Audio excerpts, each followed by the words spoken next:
She stood in the courtroom wearing my mother's perfume and smiling like she already owned the world. Everyone believed her story, her confidence, her tears, her carefully crafted lies. But she didn't know what I carried in my coat pocket or how long I had waited for this moment. After the sudden death of her father, Elena returns to the small coastal town where she grew up, only to discover that her father's estate has been claimed by a woman no one knew existed. The town whispers about affairs, secrets, and a second life Elena never saw coming. Grief mixes with suspicion as she tries to understand what happened in the months before her father's death. But beneath the surface of sympathy and scandal lies something deeper, something that doesn't add up. Elena feels the truth watching her from the shadows, waiting to be uncovered. The rain had stopped just minutes before the funeral began, but the smell of wet earth lingered in the air, heavy, like the sky hadn't finished grieving. I stood beside my father's coffin, staring at the dark wood that held the last pieces of him, when I noticed her. A woman in a fitted black dress, hair pinned like she was attending an opera instead of a burial. She stood closer to the coffin than even I did. Her tears didn't fall, they shimmered, held in place as if waiting for an audience. And somehow, I knew she wasn't here for me, or for grief. The chairs creaked as people settled into awkward silence, their umbrellas dripping in a slow, steady rhythm. The pastor cleared his throat 3 times before speaking, his voice cracking on my father's name. I kept my hands folded in my lap, knuckles pale against the black fabric of my dress.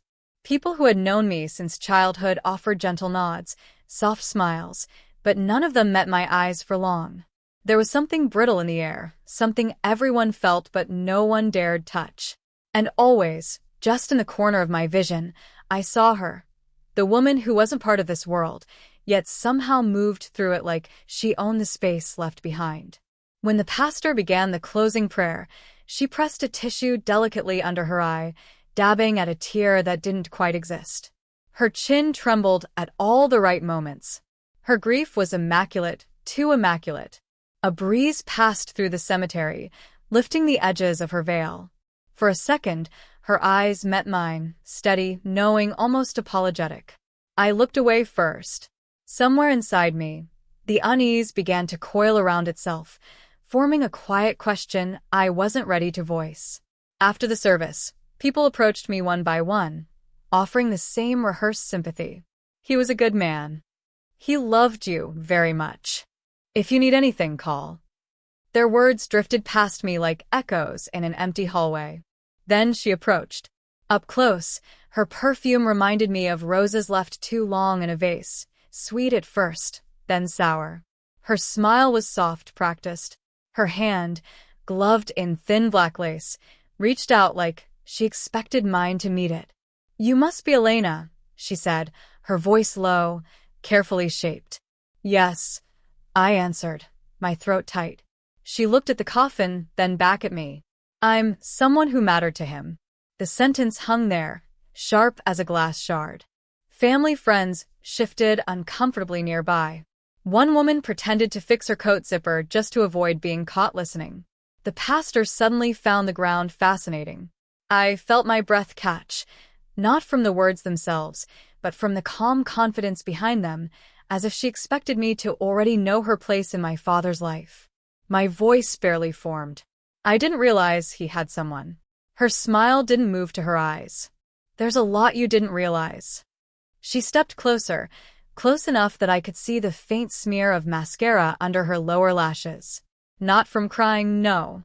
From touching her face too much, adjusting emotions like makeup.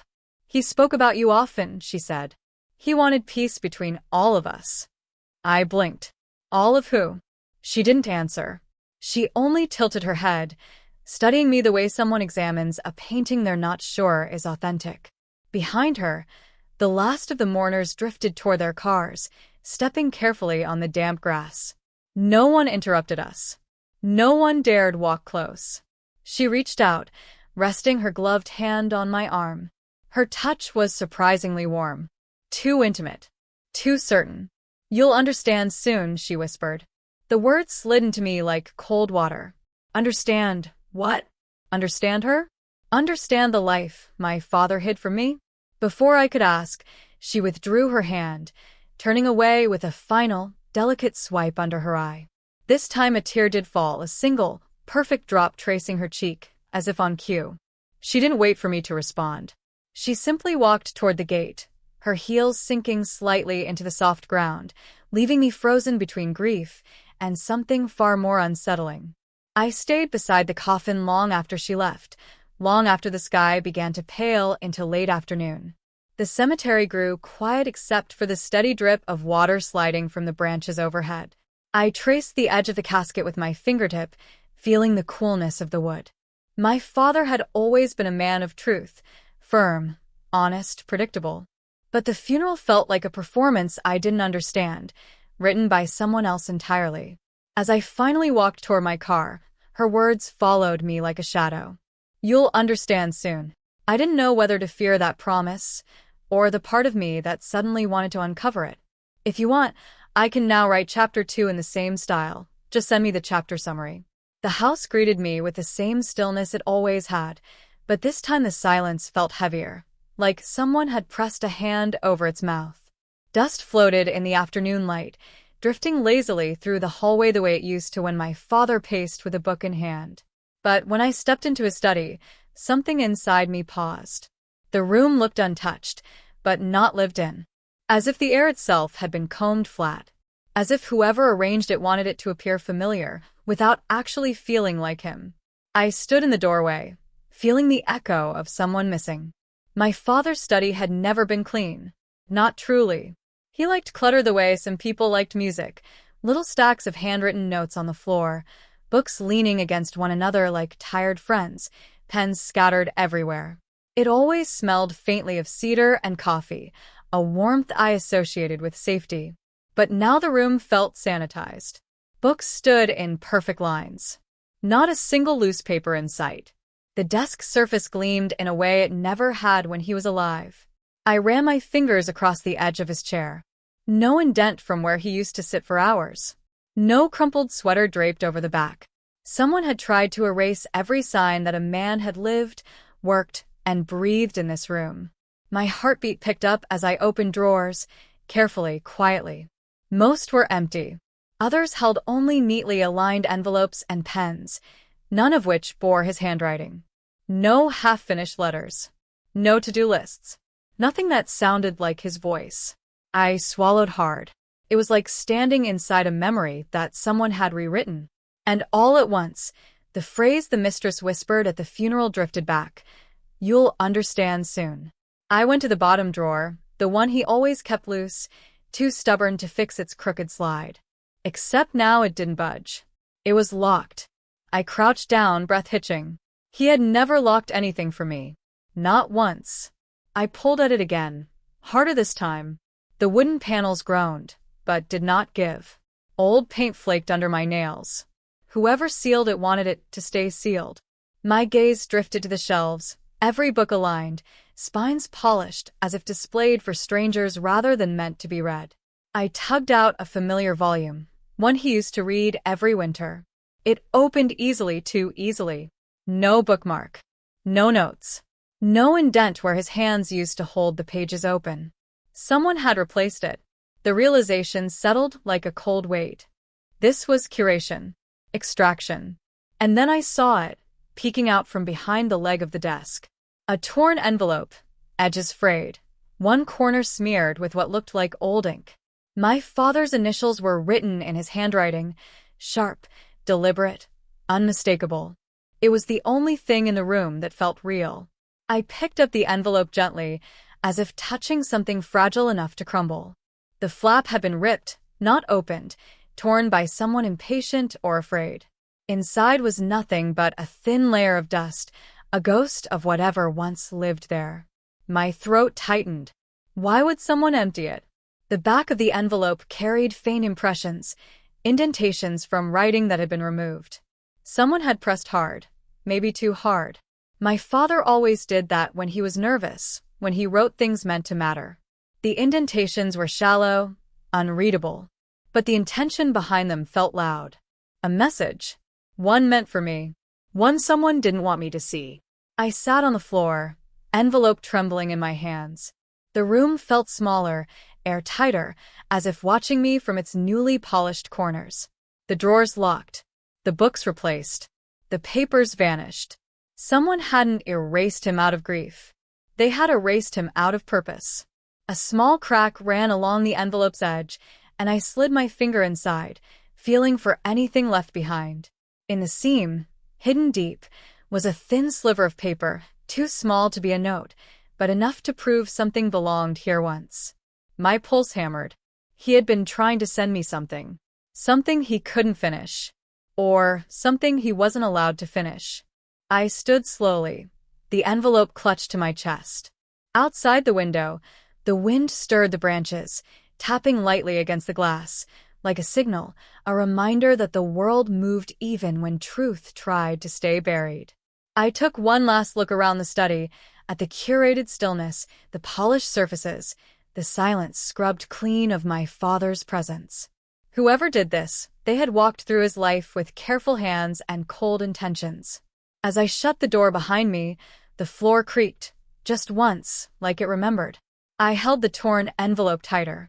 If my father left me a message, someone worked very hard to make sure I never found it. But they underestimated me. I was ready to understand. If you'd like, I can now continue with the next chapter summary in the same cinematic style. The morning light drifted through the town like it had nowhere particular to be, soft, slow, almost apologetic. I walked down Main Street with my father's torn envelope tucked inside my coat, feeling its edges brush against my ribs with each step. People glanced at me the way they glanced at gravestones, quiet, respectful, and hoping not to linger too long. Every storefront felt familiar, yet the air held a shape I didn't recognize, like the town was holding its breath. A pair of older women whispered as I passed, their voices dropping as soon as my shadow slid across them. Whatever truth I was searching for, it was already out here, waiting for me to hear it. I paused outside the bakery, the smell of warm bread curling around me the way it had when I was a child. My father used to bring home a loaf on Sundays, letting the steam fog his glasses as he tore off the end piece for me. But today, even that comfort felt distant. The bell chimed when I stepped inside. A few familiar faces turned, people who once knew our family well enough to show up uninvited for dinner. They offered soft smiles, the kind people give when they want to look kind without risking conversation. I picked up a small pastry, mostly for something to do with my hands. As I approached the counter, two men near the window spoke in hushed tones. She was there almost every day near the end. Caretaker? That's not what I heard. She had keys, didn't she? Their words floated like dust motes, easy to miss unless caught in the right light. My pulse quickened, but I didn't turn. Not yet. Sometimes listening was safer from a distance. Outside, a neighbor waved me over. Mrs. Hartley, white hair, soft eyes, hands always smelling faintly of lavender. She squeezed my forearm gently, the way people do when trying to transfer comfort without having to say anything real. He was a good man, she whispered. I nodded, waiting for more. She didn't give it. And somehow, that silence felt louder than everything else. I made my way toward the park, boots crunching over the gravel path. Birds chirped overhead, too bright against the muted heaviness in my chest. Near the gates, I spotted Mr. Lewis, a retired lawyer who used to sit beside my father at town meetings, both of them tapping their pens in the same rhythmic impatience. He saw me before I could decide whether to approach. His shoulders stiffened, hands disappearing into the deep pockets of his worn coat. Elena, he greeted, voice careful, like he was standing at the edge of a cliff. I need to ask you something, I said softly. About my father. About her. The moment the words left my mouth, his eyes darted toward the ground. People talk, he murmured. And talking doesn't make any of it true. But you knew him, I pressed. You knew him better than most. He exhaled through his nose, the breath thin and shaky. Things got complicated at the end. My throat tightened. Complicated how? He shook his head. Not in refusal, something worse. As if he was trying to push back memories that didn't want to stay buried. There were disagreements. Papers changing hands. Decisions made too quickly. He hesitated. People around him changed too. Which people? I asked. His jaw worked silently before he muttered, Elena, some truths don't bring peace. And with that, he stepped away, leaving me with the echo of a truth he was too afraid to voice. I sat on a cold wooden bench, my pastry untouched beside me. The town moved gently around me, children in bright coats, a couple walking their dog, two teenagers laughing near the fountain. Life went on, unaware of the knot forming in my chest. I stared at the pond's surface, rippling from the breeze. The reflections fractured and shifted, just like the pieces of my father's last months I was trying to assemble. Behind me, someone whispered my father's name. I turned just enough to listen. She was always with him. Poor man wasn't thinking straight. That woman had him wrapped around her finger. My fingers curled into my coat sleeves.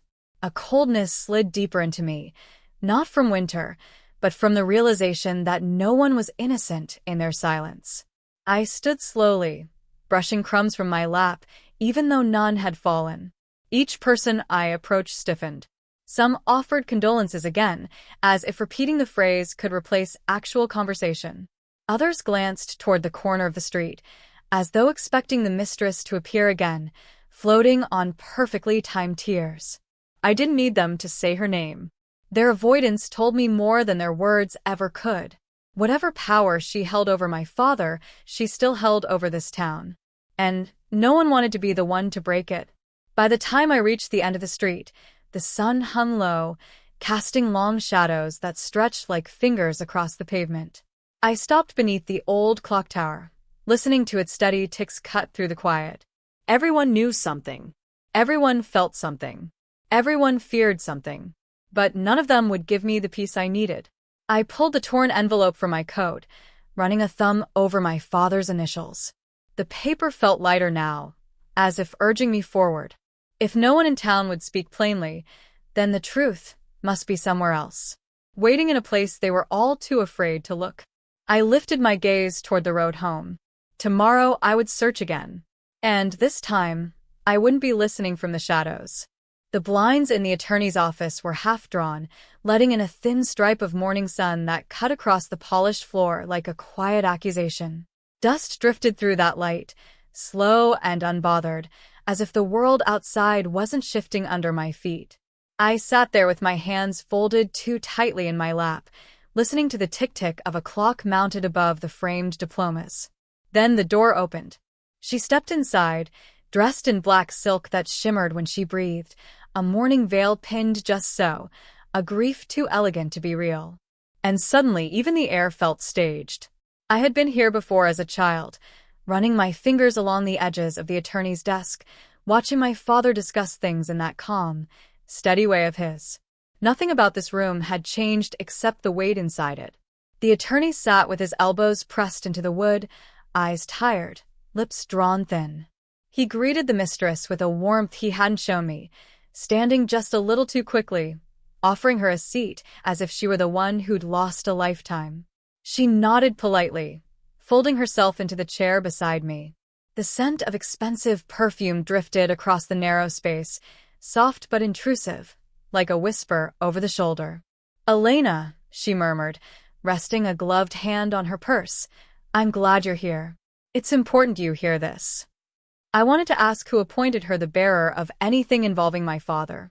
I wanted to say her presence at the funeral already felt like a crack in the world. But instead, I sat still, breathing through a calm I didn't feel. The attorney cleared his throat, sliding a manila envelope toward the center of the table. The will. It felt like the room held its breath with me. He unfolded the document carefully, smoothing the creases with the back of his hand. It was a simple will, shockingly simple. Almost rushed. "In accordance with your father's wishes," the attorney began, "all assets, real estate, savings, investments, are transferred to Ms. Carver." The mistress placed a delicate hand over her heart, bowing her head as if touched by some divine honor. I blinked. Once. Twice. The attorney's words blurred at the edges. "Everything? Everything." I opened my mouth, but the air felt too thick to speak through. She turned toward me with a practiced softness. Elena, he wanted to make sure I was cared for. He told me how proud he was of you, how strong you'd become. The pity in her smile stung more than the will itself, like she'd prepared it in advance. I swallowed hard. This doesn't make sense. The attorney shrugged slightly, an almost imperceptible lift of the shoulders. Helpless, neutral, detached. He updated his will shortly before his passing. These were his final instructions. Final. The word fell heavy between us. But something in my father's handwriting on that signature line pulled my eyes in, crooked, trembling, unfamiliar. 2 weeks before his death. 2 weeks, when he could barely hold a pen without his hand shaking from the medication. A quiet chill crept down my spine. I leaned closer to the document, tracing the loops of his signature with my eyes. My father had always written with firm strokes, clear, precise, almost stubbornly neat. The signature on the will looked fragile, hesitant, like someone copying a memory rather than writing their own name. "This isn't right," I whispered. The attorney coughed. A warning, soft but pointed. "Elena, grief can make things look." "No," I interrupted, my voice barely above breath. "I know his handwriting." The mistress tilted her head, veil shifting slightly. Her eyes stayed dry. "Losing someone changes our perception," she said gently. "Maybe it's easier for you to believe something is wrong than to accept that he loved me." The words sliced through me. Too smooth, too confident. She reached out, touching my forearm, just like she had at the funeral. Her hand trembled, but not with sorrow. "I was with him," she added. "Near the end he needed me." For a moment, the room felt smaller. The walls leaned closer. My father alone. Her beside him. Paperwork signed with shaking hands. Or hands that weren't his at all. I pushed my chair back slowly. The legs scraped the floor, a sound so sharp it startled even the attorney. He sighed, pinching the bridge of his nose. Not grief. Not sympathy. Something closer to resignation. What was he afraid of? I stepped outside into the cold afternoon air, letting the wind sting the confusion off my skin. The mistress followed at a distance, heels tapping softly on the pavement, measured, unhurried, like she already believed the world belonged to her. When she passed me, she paused just long enough for our shadows to touch. "He trusted me with everything," she whispered. "You'll understand soon." Then she walked away, disappearing into a waiting car. I stared down at the torn envelope in my hand, the one from his study, the only thing that felt real. Its incomplete message pressed against my palm like a heartbeat. The will was wrong.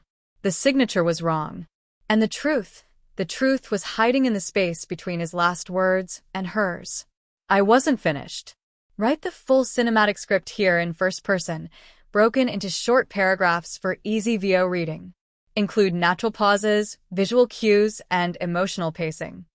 Now expand this chapter summary instruction. Expand the following chapter summary into a 1,000-word cinematic script in the style of Voices of Annie Mae, following all structure and tone guidelines above. Chapter summary. Back home, Elena studies old photos, looking for signs she missed. She finds one, her father at a cafe with the mistress, looking uncomfortable, glancing away. The timestamp reveals it was taken long after he had stopped leaving the house due to illness. Elena feels a cold ripple of awareness. The timeline isn't adding up. If the mistress lied about their relationship, what else is she hiding? ChatGPT said. Chapter title: The Photograph That Shouldn't Exist Script, almost equals 1,000 words. Night settled softly over the house, turning the windows into mirrors. I sat on the living room floor with a lamp beside me, its glow small and warm against the growing darkness. Around me, old photo albums lay open like forgotten stories, spines cracked, pages curling at the edges. For a long time, I didn't touch anything. I just listened to the quiet. The kind of quiet that feels heavier when you know someone once filled it. When I finally reached for the newest album, a picture slipped loose and fluttered to the floor. It landed face up, and my breath caught before I even understood why. I gathered the photo with careful fingers, almost afraid it would crumble if I held it too tightly. My father sat in the frame, near the edge of a small cafe table, shoulders slightly hunched, expression tightened in that way he wore when he wished he were somewhere else. Beside him sat the mistress, smiling too wide, leaning in too close. The background was bright with late morning sun, catching in her hair like she'd posed for it. But his eyes, those familiar, gentle eyes, looked away unfocused, as if searching for an exit just beyond the frame. I traced the picture's edge. The timestamp glowed faintly in the corner. A date. A date that hit me like a slow, sinking stone. Because on that day, my father had been too sick to leave the house. I remembered the blankets tucked around him, the quiet apologies he whispered each time he needed help standing. He hadn't been to a cafe in months. I set the picture down, staring at it as the room thickened with shadows. Something cold, something sharp moved through me. The photo shouldn't exist. Not like this. Not with that smile on her face. I pulled every album off the shelf, spreading them across the rug like pieces of a puzzle dumped out of a box. The lamp flickered slightly, casting long, bending shadows along the edges of the photos. Picture after picture passed under my hands. Some I remembered. Birthdays. Holidays. That quiet summer afternoon when Dad and I tried to fix the old porch swing and ended up laughing in the grass instead. But there were others. Ones I didn't remember at all. A snapshot of him at a park bench I'd never seen. Another of him outside a building he would never have visited alone. In each one, the mistress appeared just a little closer, her hand grazing his arm, her smile blooming brighter. And him, he always looked tired. Lost. Somewhere a few steps behind her, as if dragged into someone else's story. I stacked the pictures side by side. The dates formed a sequence that made no sense. She had presented herself at the funeral as the devoted partner, the loving companion through illness. But these images showed something else. Interactions spread across months, when he barely left his bed. I pressed my hand to my forehead. Was this fabrication? Coercion? Something darker? A soft tremor rose through my fingertips. I lifted the cafe photo again, studying it closer. The shadows on my father's face didn't match the angle of the sunlight behind him. The edges around her hair were too sharp, almost floating. The table's reflection in the window didn't show her at all. And suddenly, the cold awareness in my chest turned into certainty. This was edited, stitched, manufactured. A story she wanted the world to believe. One she needed me to believe. I remembered her words at the funeral. "You'll understand soon," said with the kind of confidence people carry only when they think they've erased every trail behind them. My father's study, too clean. His documents missing. His handwriting, absent. His signature, wrong. Piece by piece, everything was falling into place, but the picture it formed made me feel hollow. In the dim room, the picture slipped from my hands and drifted onto the carpet. My father had been vulnerable, ill-trusting, alone with someone who had every reason to rewrite his history in real time. I closed my eyes. For a moment, I let the grief rise like a tide inside me, not just for the man I lost, but for the stolen truth he never got to explain. When I opened them again, something inside me had settled. This wasn't confusion anymore. It was resolve. I picked up the cafe photo and slid it into the torn envelope I'd found in his study, its flap worn, as if he'd tried to open it more than once. I didn't know what he'd meant to send me. But I knew now that he hadn't been silent by choice. Someone had made him quiet. I rose from the floor, turning off the lamp so the room fell back into its natural darkness. The window glass reflected my silhouette, small, determined, holding the first piece of a truth no one else seemed willing to speak. Outside, the night was still, waiting, listening. If the mistress wanted me to understand something, she was about to get her wish. But not in the way she imagined. Afraid of? ChatGPT said. Chapter title, the words he wouldn't say script, almost equals 1,000 words.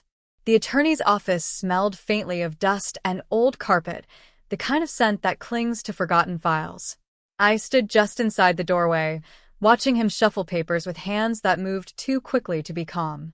Outside, the late afternoon light stretched thin across the floor, drawing a pale line between us like a warning. I hadn't meant to come here alone, but grief has a way of sharpening courage, or maybe desperation. He finally looked up, and something in his eyes told me he already knew why I'd come. For a moment, neither of us spoke. The silence pulsed like a heartbeat. He motioned for me to sit, but the chair felt too soft beneath me, like it might swallow me whole. His desk was cluttered, pen caps, manila folders, loose paper clips scattered as if a wind had blown through. Yet the mess didn't comfort me. It felt intentional, like a distraction built to keep me from noticing what truly mattered. "I just want clarity," I began quietly, folding my hands together so he wouldn't see them shake. "My father's will, it doesn't make sense." He nodded, polite but distant, as though rehearsing his lines. "Your father made certain decisions in his final weeks," he said. "I simply carried them out." The windows behind him rattled faintly with traffic from the street.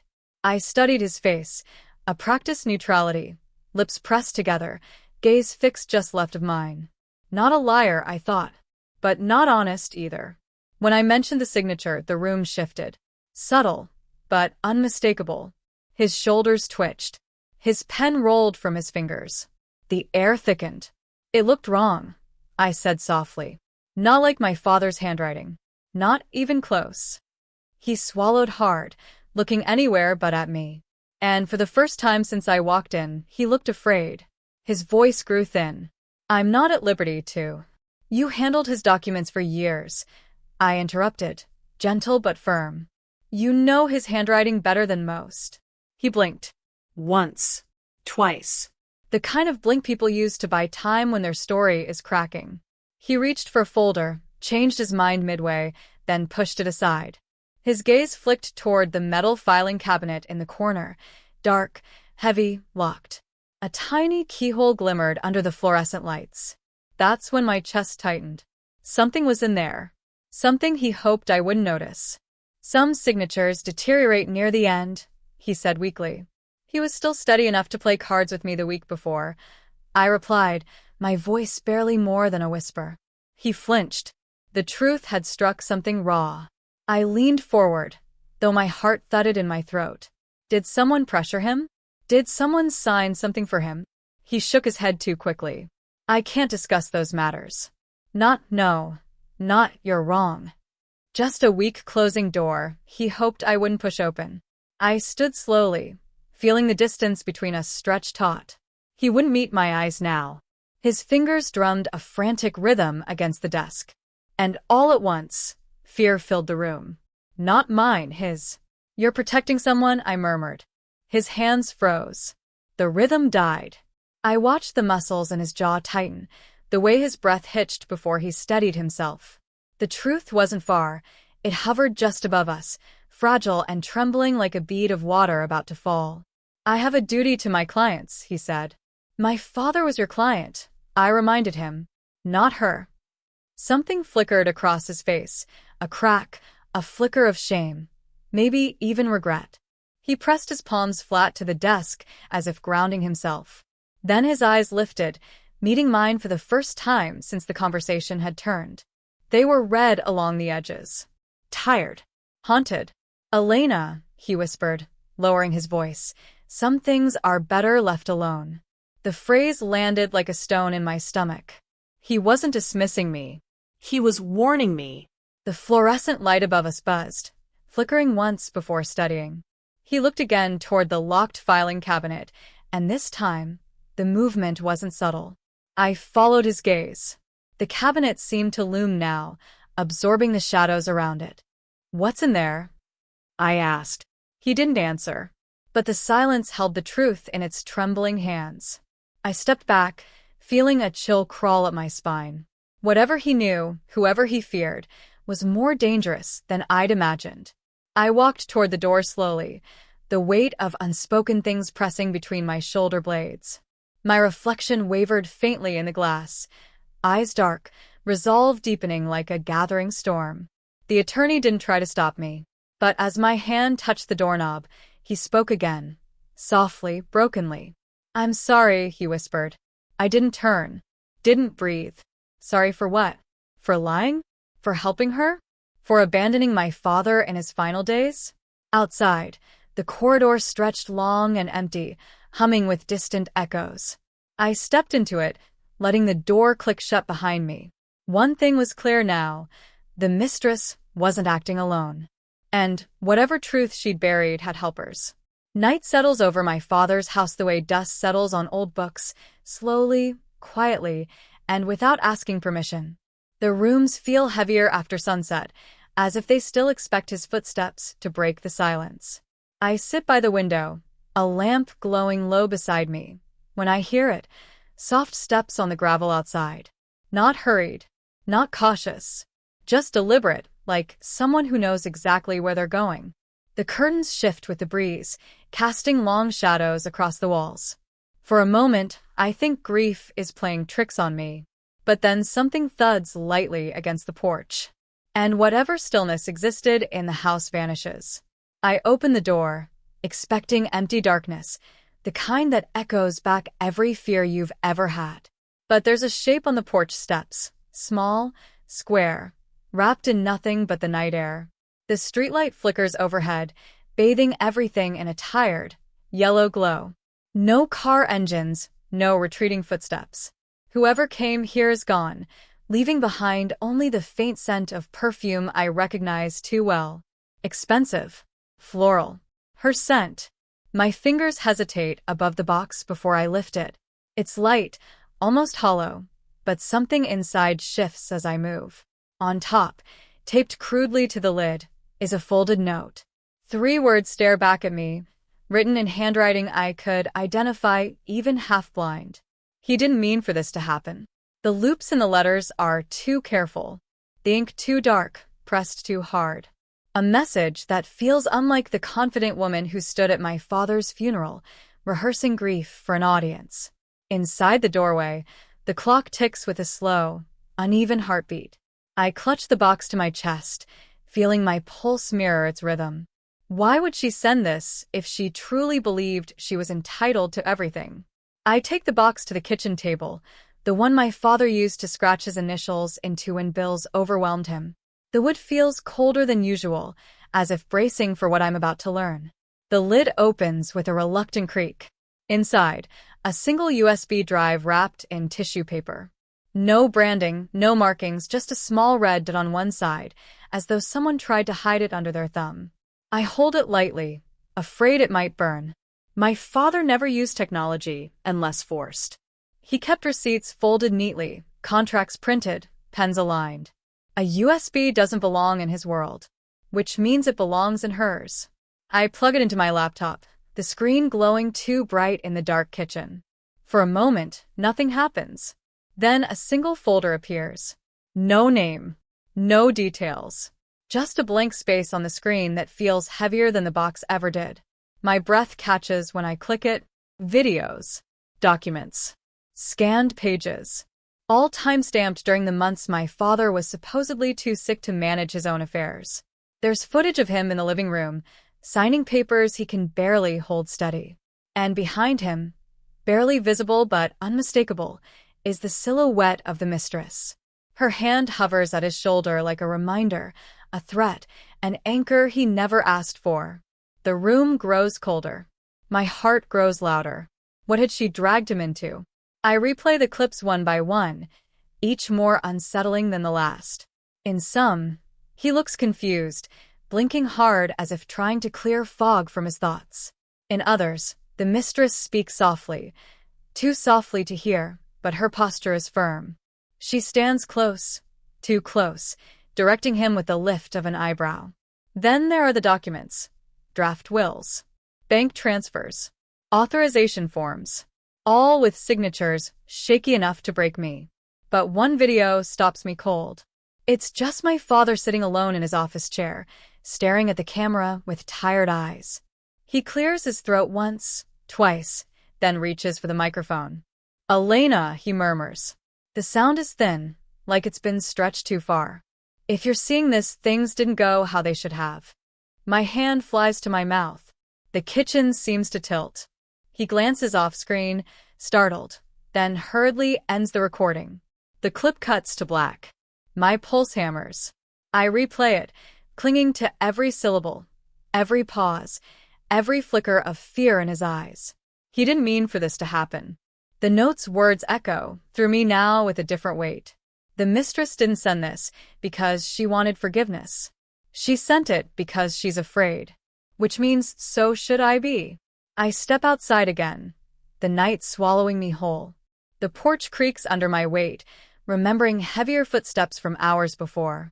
The house behind me feels less like a home and more like a wound that won't close. I clutch the note tightly until the edges crumple, my breath clouding in the cool air. Across the street, a car engine hums to life, headlights flaring for a moment before disappearing down the road. I don't know if it's connected, but the unease in my chest tightens all the same. Someone wanted me to see the truth. Someone else wanted to bury it. And I'm standing in the middle, holding the pieces of a puzzle my father left unfinished. The night listens quietly as I whisper the only question left in me. If this was her warning, what comes next?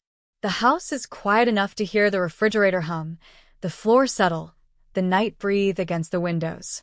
I sit alone in the glow of my laptop, the USB drive blinking with a slow, pulsing light, as if waiting for me to gather the courage to open what it carries. Outside, the wind rattles the gutters like impatient fingers. Inside, my heart feels just as unsteady. I click on an audio file with no name. The room stills. A crackle of static, then a long, painful inhale. And then, my father's voice, thin as paper, but unmistakably his. It feels like hearing a ghost remember me. I lean closer to the laptop, afraid the sound might slip away if I breathe too loudly. His voice trembles on the recording, each word dragging behind the next like they're too heavy to carry. Elena, he begins, pausing as though searching for the strength to say more. If you're listening, then someone found this before I could finish what needed to be done. The chair beneath me creaks. I grip the table's edge. My father was a man of certainty, of neat files, firm plans, signed documents arranged in rows. But the voice in the recording is not a man at peace. It is a man cornered, a man afraid. He talks about pressure, constant pressure, from someone close. She wants me to change the papers, he says, voice cracking.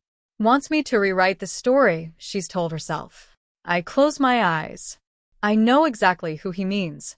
Her perfume still lingers in the doorway where she touched my arm at the funeral. The recording distorts briefly, the sound warping as if the world held its breath. There is another will, he whispers. The true one. I kept it where she'll never think to look. My heartbeat stumbles. There's a tremor in his next breath, something I never heard while he was alive. Fear. The audio continues, his breaths growing shorter, as though he's racing time itself. She thinks she knows everything, he murmurs. Thinks she can take what she wants, reshape what I built. A faint cough interrupts him, followed by the scrape of a chair. But I didn't raise you to be rewritten. A shiver spreads along my arms. I glance toward the window, half expecting the mistress to be standing there, watching me listen to his final defiance. The curtains sway, but it's only the wind, only the night playing tricks on a mind pulled too tight. He speaks again, softer now. I'm leaving this because I don't know how much longer I have. And I don't trust what she'll do when she realizes I won't sign what she wants. There's movement in the background of the recording, a distant door shutting, hurried footsteps. My father inhales sharply. I have to go, he says quickly. If she finds me recording. The audio cuts briefly, a harsh, fractured second of silence. Then, almost whispered, Elena, be careful. The file ends. Just like that. No goodbye. No explanation. Just fear. And a secret he died carrying. I sit frozen, the air thick with a truth I'm only beginning to understand. I replay the last seconds again and again, trying to decipher every sound, every shift, every breath, every muted thud. Somewhere inside those moments is the truth he couldn't finish saying.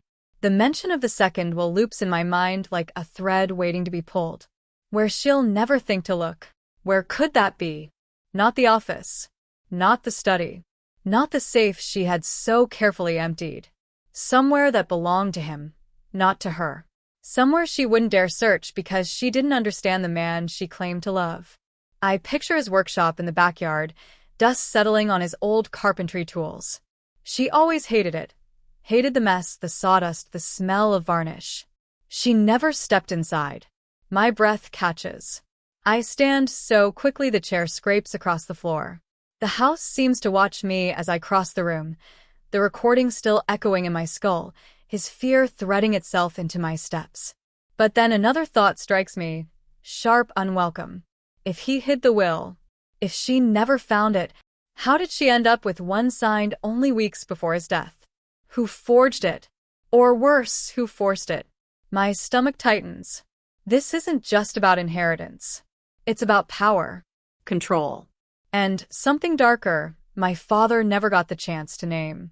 I stand in the hallway, staring at the closed door that leads to the backyard. The night presses its face against the windows, listening, waiting. The box with the USB sits open on the table, the note beside it like an unfinished sentence. He didn't mean for this to happen. I touch the edge of the paper, feeling the faint indentation of her handwriting, too elegant to be remorseful, too careful to be innocent. My father hid a will. She hid the truth. And now I'm caught between the ghost of his voice and the shadow of her intentions. I take a single step toward the door, my breath unsteady. If I open it, if I search, what will I find waiting in the dark?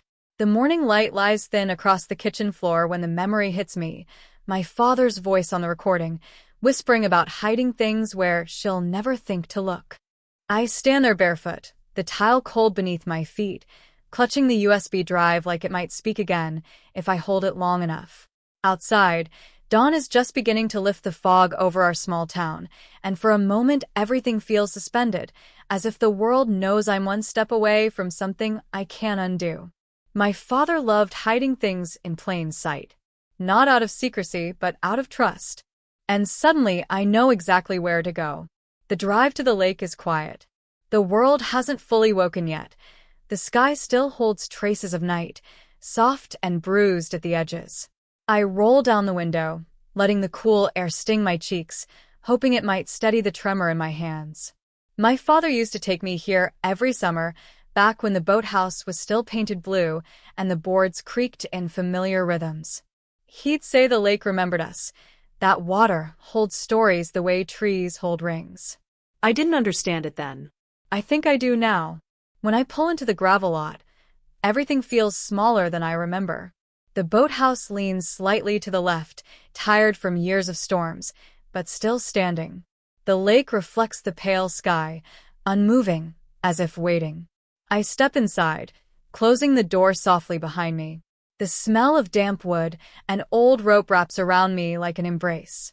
My father kept his life simple, but he always tucked the important things into corners no one bothered to search. The recording plays again in my mind, his strained breath, his fear. Where she'll never think to look.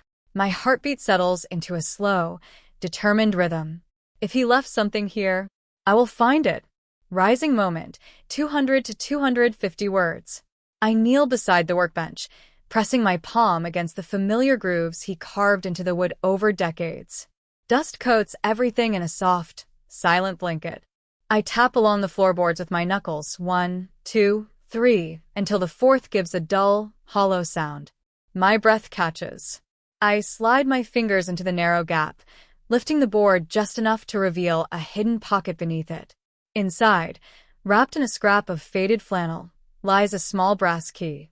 The cloth is worn thin at the edges, the way his shirts always were from use rather than neglect. For a moment, the room feels warmer, like he's standing behind me, nodding gently, proud that I remembered him well enough to find this. I unfold the fabric slowly, reverently. The key gleams faintly even in the dim light. A safe deposit box number is etched into its tag. My hands shake as I close the board again, whispering a quiet thank you to the empty room. The drive to the bank feels unreal. The world moves, but I feel separate from it, floating somewhere between grief and truth. Inside the vault area, the clerk's expression shifts with recognition of the key. These boxes, they're rarely touched. He hands me the small metal container, and for a moment it sits heavy in my lap, warm from someone else's hands, heavy with everything my father couldn't say aloud. I open the box slowly. The hinges groan like they haven't been moved in years. Inside is a single envelope, cream-colored, neatly sealed. My name written across the front in my father's handwriting, steady, sure, the way it was before illness thinned it. I break the seal with trembling fingers. A will slides out. A real one. The notarization stamp is crisp, the date from months before the mistress ever entered his life. My eyes skim the lines, reading slowly, letting each word settle. I name my daughter, Elena Hart, as the sole heir. My throat tightens. This document is everything the other one is not: clear, thorough, loving. But the final line is what steals my breath. If this will is found, I fear the worst has happened. The paper blurs as my eyes sting. He knew. My father knew he was being pressured, coerced, pushed into rewriting the life he built. And he hid this truth because he believed someone would try to erase it.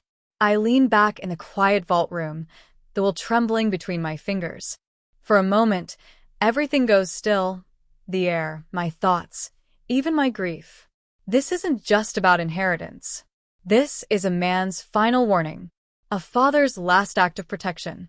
And the echo of it reaches me like a whisper from somewhere beyond reach. When I step out of the bank, the sun is brighter than before, almost too bright. It glints off the windows, the pavement, the passing cars, everything harsh enough to make me squint.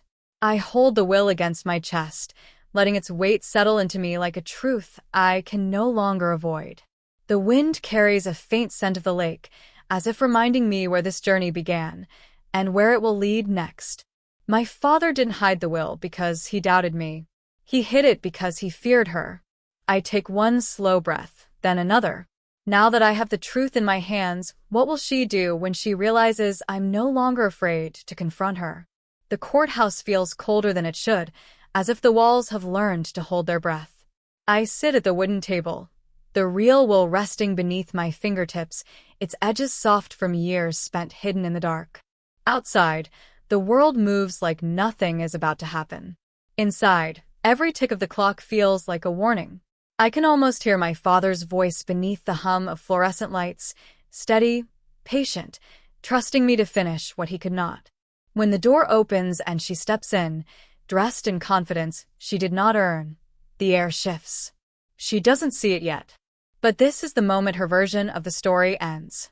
She walks with a grace that feels practiced, her heels soft against the polished floor.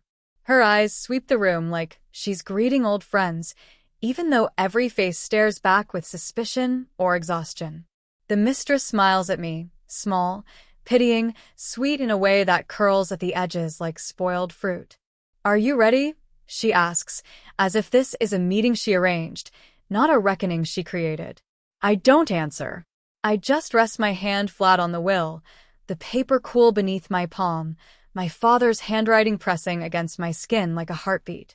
She takes her seat with the confidence of someone who believes the world is already hers. Maybe it once was.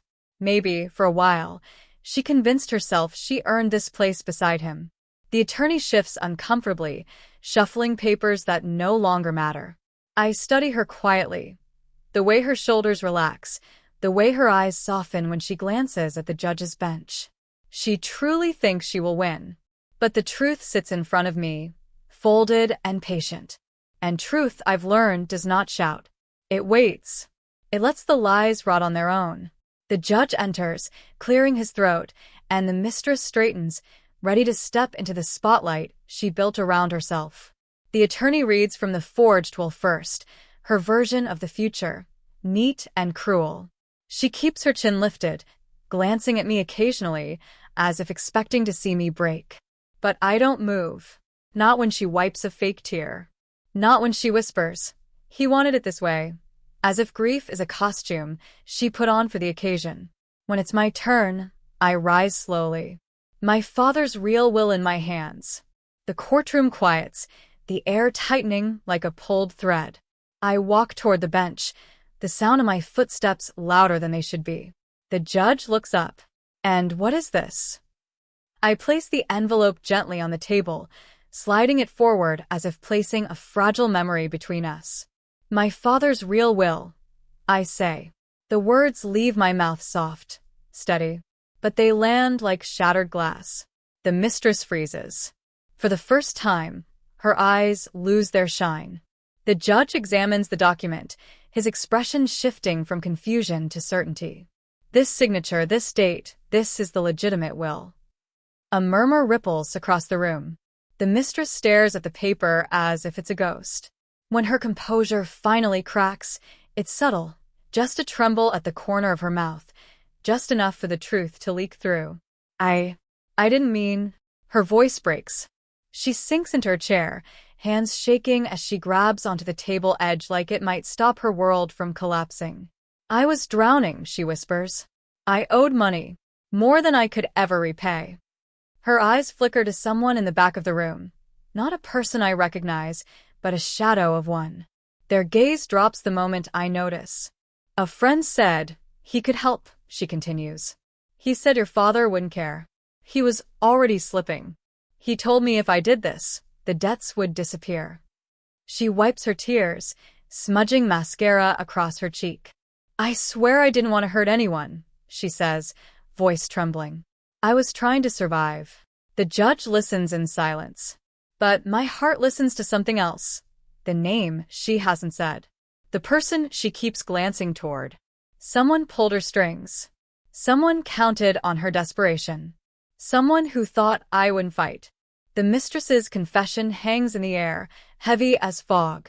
The judge orders a recess, his brows pinched with the weight of betrayal and paperwork. Lawyers gather in hushed circles, voices low, glances sharp. But I stand still.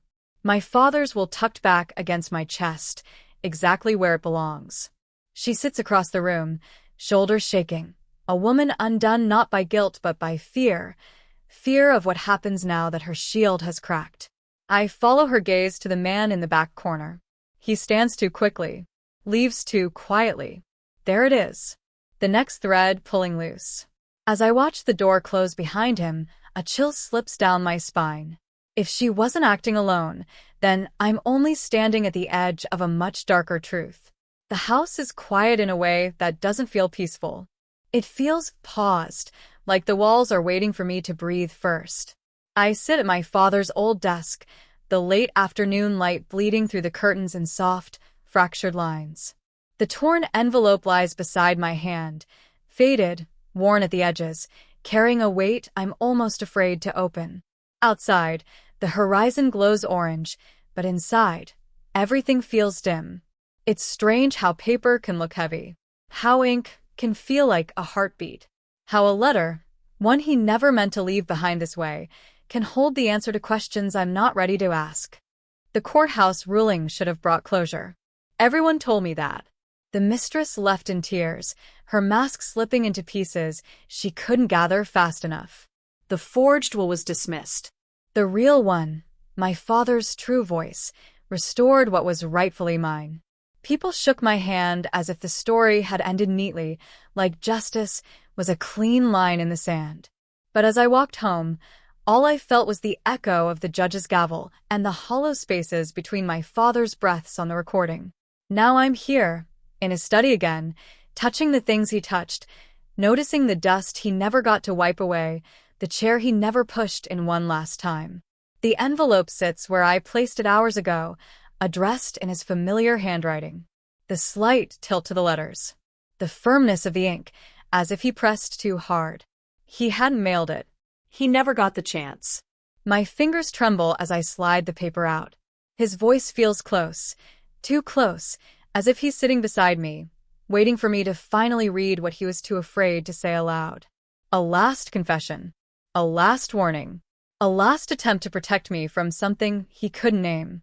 The letter unfolds with a soft crackle, like an old secret stretching its limbs. My dear Elena, it begins. The words blur for a moment, not because of tears, but because I can almost hear him saying them, slow, deliberate, choosing each one like it mattered. He writes about regret first. How he wished he had told me things sooner. How he hid more than he should have, thinking he was sparing me worry. He writes about the mistress, not by name, but with a sadness that feels older than his illness. She was not the danger, he says. Not the first one. A chill slides through me, slow as melting ice. He explains that someone close had begun pressuring him, urging him to make changes, to reconsider his estate, to prioritize those who stood by him. He never writes their name, but he underlines one phrase twice. Someone close. My father had never been dramatic, never cryptic. If he used those words, he meant them. He apologizes again, at the end. For the fear I hear in your future. My breath catches. It feels like he wrote this letter knowing it might be found only when things were already unraveling. I stare at his signature. Steady, familiar. Not shaky like the forged one. Someone tried to silence him. Someone who wasn't the mistress. I lean back in the chair, the letter trembling in my hands. The room seems smaller now, as if the walls have leaned in to listen. The mistress had lied, yes. She had forged documents, yes. But she wasn't the mastermind. I remember her eyes in the courtroom. Wide, panicked, flicking toward the corner where that man stood. The man who left the moment she broke. The man no one seemed to know. My father's letter sharpens into a warning. This wasn't about love, or grief, or even greed. This was about control. About someone positioning themselves in the shadows, using the mistress as a shield. The floor creaks beneath my feet as I stand, clutching the paper. It sounds like the house remembering something it can't quite say. My father hid the real will because he feared the worst. Because he knew someone was rewriting his life with hands that didn't deserve to touch his legacy. The mistress had debts. She had fear. She had motives built on desperation. But someone else had power, influence, access. My father's final plea echoes inside me. Trust your instincts. Fight for your truth. I look toward the window, where the last of the sunset fades into deep blue, and for the first time, I wonder, was someone watching him? And now, watching me? The letter rests on my lap, warm from my hands. Outside, night settles gently over the yard, quiet and deceptively calm. A porch light flickers in the distance, then steadies again. I fold the paper carefully, sliding it back into the torn envelope as if returning his voice to where it waited all this time. For a moment, I imagine him standing in the doorway, giving me that half smile he saved for when he wanted to tell me something hard. The house creaks again, soft, uncertain. The battle in court is over. But the war he warned me about? I'm only just stepping into it. As the darkness deepens outside, one thought settles heavy in my chest. If he feared someone beyond the mistress, then whoever they were, they already know I'm not backing down.